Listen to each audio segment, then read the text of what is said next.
Jai Shri Sham students, this is your educator Sakshi Dua welcomes you to CMA Foundation Grooming Education. इस video में मैं बात करने वाली हूँ important topics of business economics and management. तो चलिए बात करते हैं जल्दी से कि इम्पोर्टेंट टॉपिक्स क्या है। First, concept of PPC curve. PPC curve का कॉन्सेप्ट, ठीक है। बेसिकली इसमें जो क्वेश्चन आता है वो आता है significance of points on PPC, below PPC and above PPC. उस पर्टिकुलर एस्पेक्ट को आप बहुत अच्छे से प्रिपेयर करें, that is significance of points on, below or above PPC.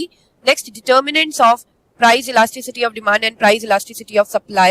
Next, meaning of all types of economies, that is meaning of socialist economy, capitalist economy and mixed economy. ये बहुत अच्छे से प्रिपेयर करें। Next, modes of production propounded by, कि modes of production किसने दिया था, that is Karl Marx. ये बहुत ज्यादा रिपीटिव क्वेश्चन होता है। Next, shutdown situation of the firm. Firm कब सोचती है कि उसे शटडाउन ही कर देने चाहिए अपने ऑपरेशंस, राइट? जब उसका प्राइस एवीसी से कम हो जाता है। So this is the shutdown situation of the firm. Next, meaning and features of perfectly competitive market and monopolistic competition market. ये बहुत अच्छे से करें, इसके बेसिस पे बहुत से क्वेश्चंस आपको दिखेंगे। Next, determinants of demand for money. Demand for money किन किन चीजों पे डिपेंड करती है। Subject matter of micro economics and macro economics. Scope आप कह सकते हैं micro economics and macro economics का। बेसिकली आपको दे दिया जाएगा like study of income of one consumer comes under which branch, micro economics और मैक्रो इकोनॉमिक्स। इस टाइप के क्वेश्चन आते हैं, तो ये अच्छे से करके जाना है। Next, concept of break even point. Break even point क्या होता है। Nationalisation of RBI. आरबीआई कब नेशनलाइज्ड हुआ था, तो जनवरी 1949 में। Next, calculation of secondary deposits using initial deposits and reserve ratio. आपको क्वेश्चन में रिजर्व रेशियो दे रखी होगी, इनिशियल डिपॉजिट्स दे रखे होंगे और आपको सेकेंडरी डिपॉजिट्स कैलकुलेट करना होगा। तो सेकेंडरी डिपॉजिट्स को कैलकुलेट करने के लिए हम क्या करते हैं, सबसे पहले हम टोटल डिपॉजिट्स क्रिएटेड निकालते हैं, okay.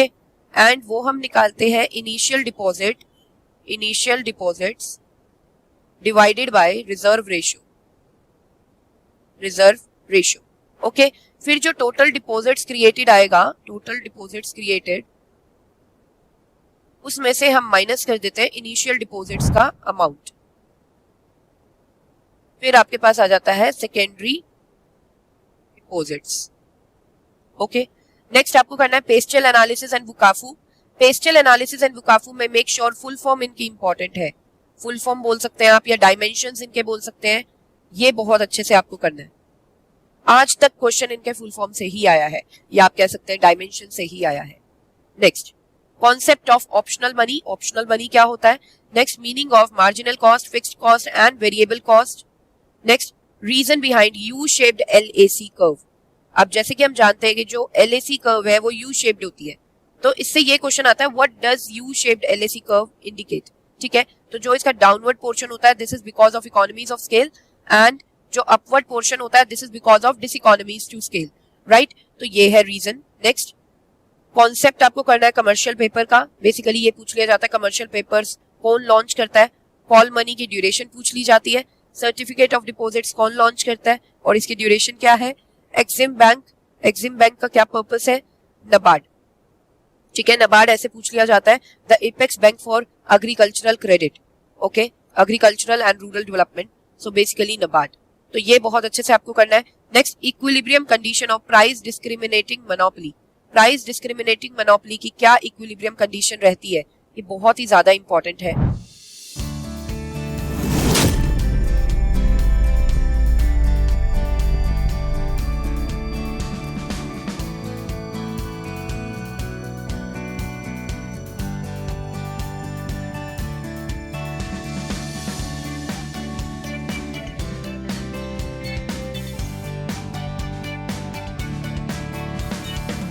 Next, concept of repo transactions. Repo transactions का meaning and reverse repo transactions का मीनिंग बहुत अच्छे से करिएगा। नेक्स्ट, फादर ऑफ इकोनॉमिक्स कौन है, ठीक है। Next, components of internal and external business environment.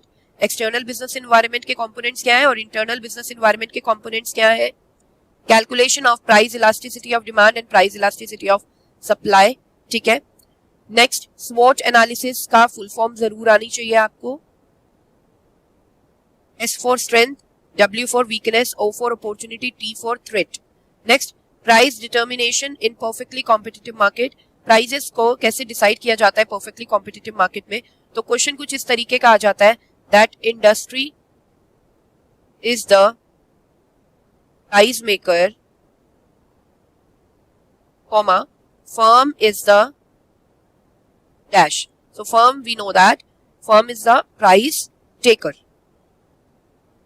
Further we have models of oligopoly market. Oligopoly market के models आप अच्छे से देख लीजिएगा एक बार overview इसका. Next, monetary policy to control inflation and deflation. CRR, SLR, repo rate, ये सारी चीजें जो है ये कैसे help करती है in controlling the inflation and deflation. Okay? तो ये तो हो गई अभी तक बिजनेस इकोनॉमिक्स की बात. अब हम बात करेंगे मैनेजमेंट के इंपॉर्टेंट क्वेश्चंस की. तो देखिए मैनेजमेंट के जो इंपॉर्टेंट टॉपिक्स हैं वो है leadership and motivation, decision making techniques, sources of recruitment, methods of training, staffing, types of control and techniques, delegation, decentralisation, authority and responsibility, coordination, communication, stewardship and agency theory. तो ये बहुत अच्छे से करके जाइएगा स्टूडेंट्स. देखिए इंपॉर्टेंट टॉपिक्स का मतलब ये नहीं है कि सिर्फ ये करते हैं, आपको करना आपको सब कुछ है, ठीक है, लेकिन इन पे ज्यादा फोकस करना है, ठीक है. तो आई होप स्टूडेंट्स ये वीडियो आपके लिए काफी यूजफुल रहने वाली है. If you feel the same then please like the video and subscribe the channel if you are new to our channel. And also I would request you to share this video with all of your friends who are going to appear in CMA Foundation exam.